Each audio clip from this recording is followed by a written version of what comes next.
Moving on, let's get to our preview for Chicago Bears, Minnesota Vikings at Soldier Field. You're listening to Sports Talk Chicago here in WLS AM 890. I am Joey Christopoulos. Thank you so much for tuning in. Hope you're having a wonderful Saturday night wherever you're listening to our show. This is an interesting matchup. Chicago Bears are not the favorites in this game. The Minnesota Vikings continue to rack up wins, but over the last month or so, there has been some slippage, especially on the offensive side of the ball when it comes to Sam Darnold and the charmed start that he had to start the year. Now, when Sam Darnold was first signed before they draft J.J. McCarthy, the Minnesota Vikings, everyone else in the league was like, you can't be serious. Sam Darnold, that's what you're going to do? You're going to move from Kirk Cousins to Sam Darnold? And then they drafted J.J. McCarthy, and they said, okay, well, this makes a little bit more sense. Then J.J. McCarthy gets hurt. Sam Darnold now is your starter. And everyone goes, man, let's write off the Minnesota Vikings. No way, no how. Well, Kevin O'Connell's got that team playing some great football. They have perhaps the best defensive coordinator in the NFL, who we all know loves to blitz like crazy, as we all know was the team that injured Justin Fields last season that made him miss 4 games. We'll never know how the season turns out otherwise. For all you Bagent lovers out there, he went 2-2.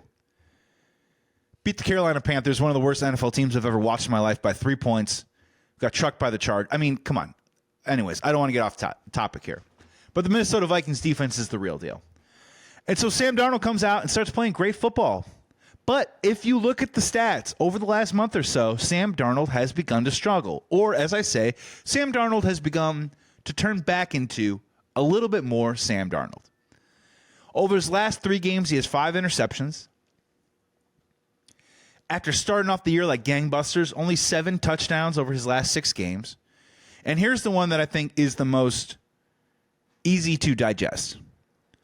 In the month of September, Sam Darnold's quarterback rating was 118.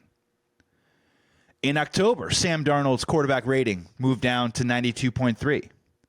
And thus far through November, Sam Darnold's quarterback rating sits at 86.9. So he's coming back to earth, people. Which makes me have some slight hope that the Chicago Bears should be able to compete in this game. Another stat that I found to be very interesting. We talk about this here on Sports Talk Chicago every single week. The Chicago Bears and the way they start their games offensively is an abomination. The stats back it up that they're one of the worst, if not the worst, first quarter team in the NFL. It will soon be the worst because it started off with the Philadelphia Eagles being unable to score any points in the first quarter. They've turned their season around. They're going to start scoring some points in the first quarter. It will soon be the Chicago Bears. And when you look up the stat, as it stands right now, the Minnesota Vikings at 8.1 points in the first quarter are the number 1 scoring team in the NFL. Now, caveat, tie this to the Sam Darnold factor. Over their last 3 games in the month of November, that 86.9 rating for Sam Darnold, Minnesota Vikings averaging only 3.3 points per game in the first quarter. So it hasn't come as easily for them as it has in the past. Some other stuff just to keep in mind when it comes to the Minnesota Vikings. Look, none of this is going to come as a huge surprise. They're first in takeaways. They're first in rush defense. They're 4th in points allowed. They're 6th in sack percentage. I mean, defensively, this is going to be a real test for the Chicago Bears. And unfortunately, this is going to be their last home game for a while, too, as well. So whatever advantage you want to think that they have there, I mean, this is a formidable opponent. So let's get into my keys. Here we go, the Chicago Bears' keys to a victory over the Minnesota Vikings. Minnesota Vikings stopped the run.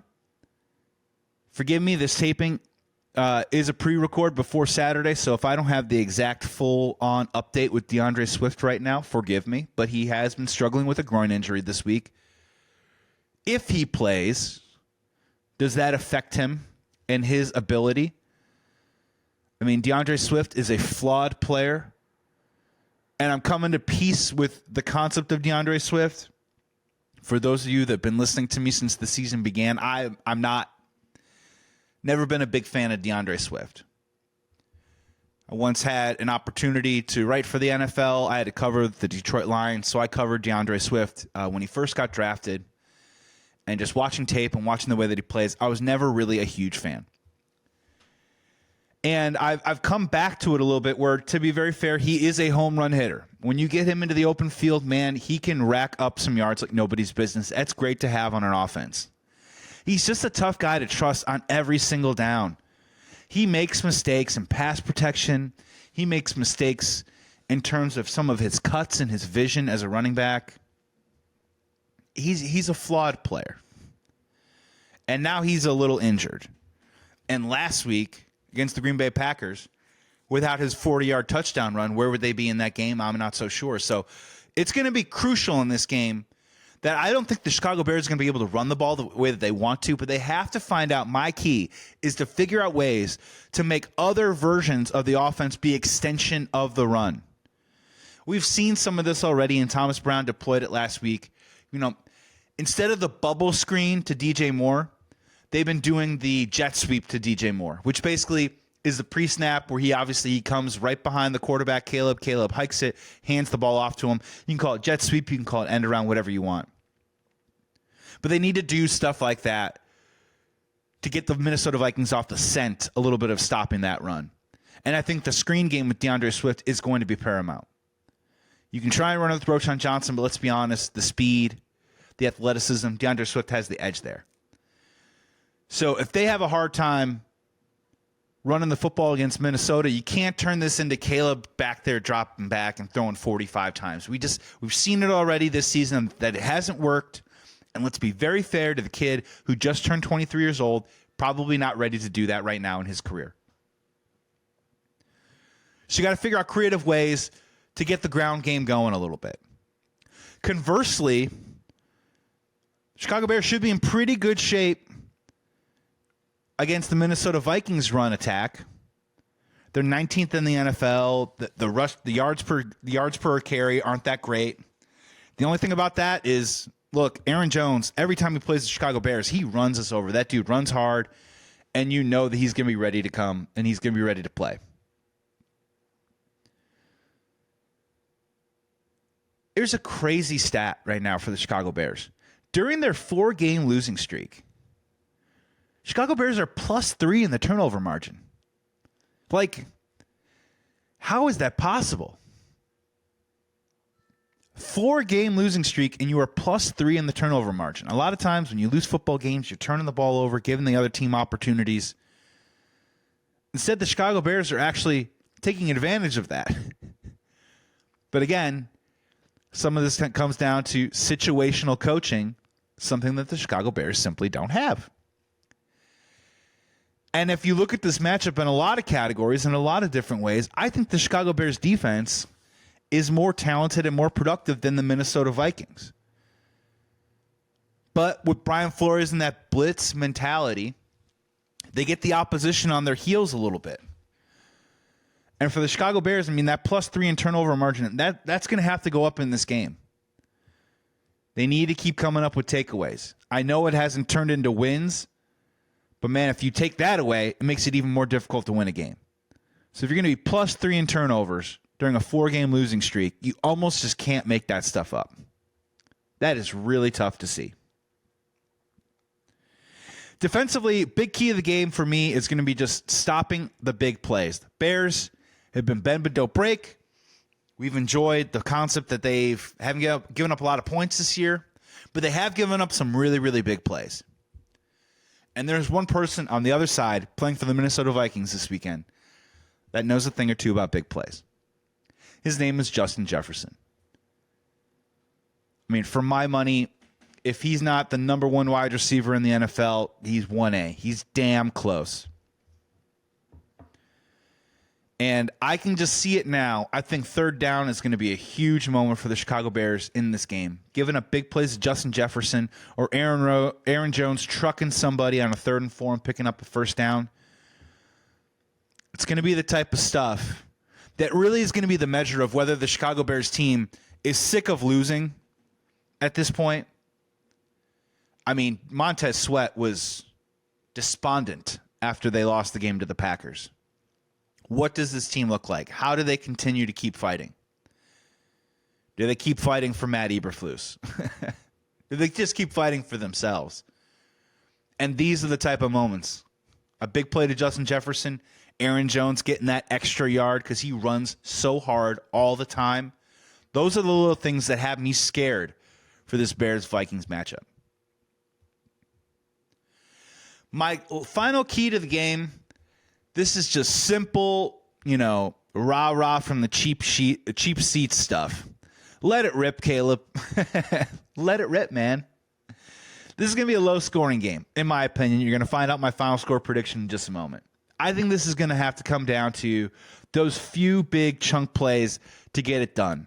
This parlays perfectly with my last key of big plays with Justin Jefferson. I think this game may come down to whichever team can get that 35 to 50-yard pickup. Whether it's a gain, whether it's for a touchdown, whether it's to put someone in the red zone.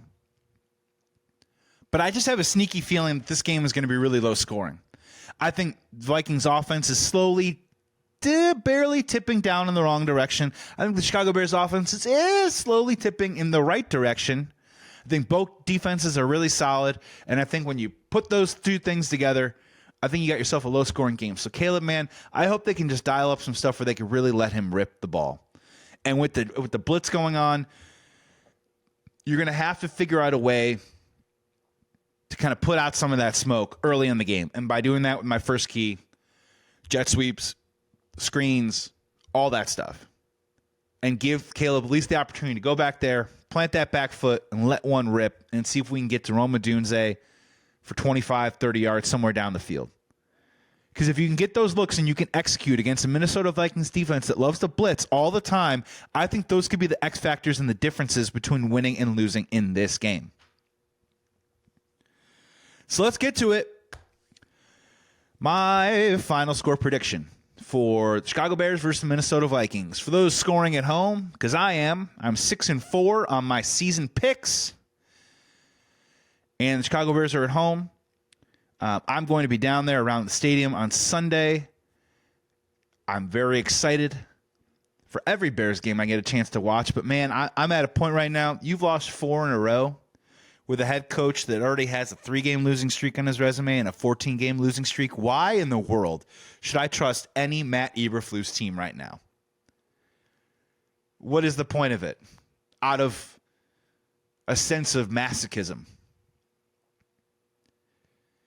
This Chicago Bears team has to prove to me that not only they've shown you that they're good enough to beat a good team.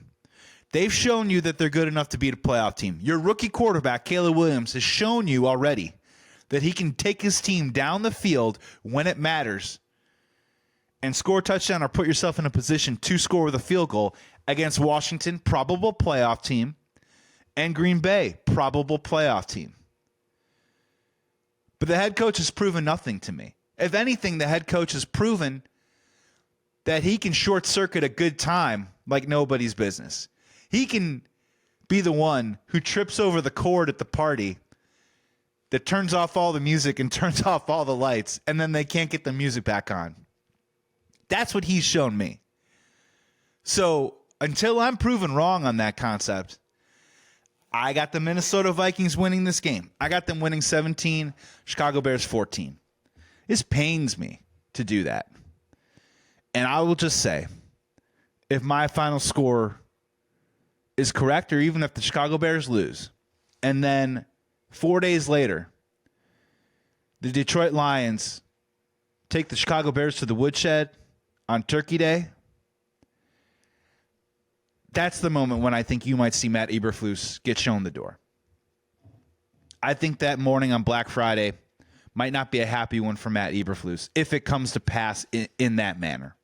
Chicago Bears beat the Minnesota Vikings this week, lose to the Detroit Lions, or vice versa. Lose to the Vikings, beat the Lions. I think Matt Eberflus probably survives, probably for the rest of the year. But we're at a point now, and I've done this, and this is what's so crazy. I did this on another show before. During that 14-game losing streak, my question was to every single Chicago fan, Bears fan listening on WLS AM 890, and anyone up at House Hall willing to listen. What number is the number when you got to say to yourself, enough is enough? And back then I was like, what's the number? 11, 12, 13, 14 losses in a row, 15 losses in a row, 16, 17. Let's go for 20. Let's be the Chicago White Sox while we're at it. And we're getting into that territory, people. You can't tell me if the Bears lose to the Vikings and then lose to the Lions and go to a 6-game losing streak, you got to ask yourself, when is enough is enough? Make it make sense. Of course, I'm going to root for the Chicago Bears, but this is just, I'm reading the tea leaves. I'm seeing where this team is right now. I think offensively, I think at least this team is back in position to win a football game again. But in the same breath, the head coach doesn't have the tools, and he's shown through many examples throughout the season to maybe get us over that hump, give us that slight little edge, or at least stay out of the way of a good thing when this team is trying to win a football game. And the Minnesota Vikings are 8-2 with a really good head coach. They seem to have their operation buttoned up and running pretty tight, so I'm not going to sit here and say all of a sudden that Matt Eberflus is going to outcoach Kevin O'Connell. Prove me wrong. Until that happens, I got to go with the loss for my Chicago Bears as much as it hurts.